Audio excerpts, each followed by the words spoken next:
আশুলিয়ায় জুলাই আন্দোলনকালে ৬ জনের লাশ পোড়ানোর মামলার শুনানি আজ আন্তর্জাতিক অপরাধ ট্রাইব্যুনালে। এ বিষয়ে জানতে যাচ্ছে স্পেশাল করেসপন্ডেন্ট হাসান জাবেদের কাছে। জাবেদ, শুনানি কখন শুরু হবে, এ বিষয়ে আর কি তথ্য আছে আপনার কাছে?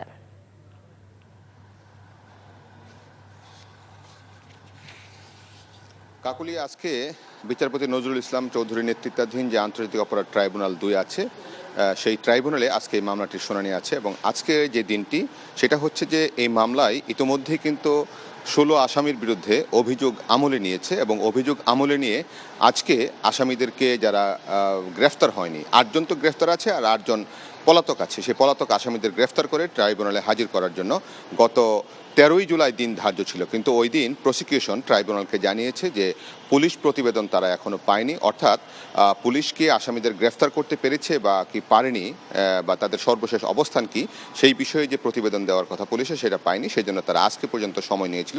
তো আজকে সেই পুলিশ প্রতিবেদনটা সেখানে দেওয়া হবে এবং নতুন কোনো আসামি যদি গ্রেফতার হয়ে থাকে ৮ জনের বাইরে, তাদেরকে আজকে এখানে হাজির করা হবে। এবং এই মামলায় জানেন যে ৫ই আগস্ট গত বছরের আশুলিয়ায় ৬ জনকে হত্যার পর লাশ যে পোড়ানো হয়েছিল, সেই পোড়ানোর মামলাটি।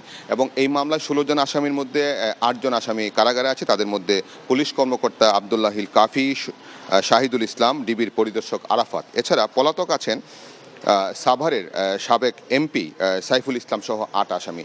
এখন এই ৮ আসামির মধ্যে কতজন গ্রেফতার হয়েছে বা কি, সেটা আজকে তদন্ত প্রতিবেদনের সাথে, পুলিশ প্রতিবেদনের সাথে এটা জানানো হবে। এবং পরবর্তী যদি তারা উপস্থিত না করতে পারে, আসামিদেরকে উপস্থিত হওয়ার জন্য, হাজির হওয়ার জন্য পত্রিকায় বিজ্ঞপ্তি দেওয়ার জন্য একটি অর্ডার দিবে ট্রাইব্যুনাল, যেটা নিয়ম। এবং সেই তারিখও যদি ১ সপ্তাহের মধ্যে যদি তারা হাজির না হন, সেক্ষেত্রে তাদের পক্ষে রাষ্ট্রনিযুক্ত আইনজীবী দেওয়া হবে এবং তিনি তাদের পক্ষে মামলা লড়বেন এবং মামলা কিন্তু পরিচালনা হবে আসামিদের অনুপস্থিতিতে, যারা উপস্থিত আছে তাদেরকে সহ। এই ছিল আজকে সর্বশেষ কাকুলি। দর্শক, জানছিলাম আন্তর্জাতিক অপরাধ ট্রাইব্যুনালের খবর। বান্ডেল থাকলে প্রতি সেনমানিতে টাকা বাঁচবে। বিকাশ সেনমানি বান্ডেল কিনে জিতুন প্রতি লেনদেনে।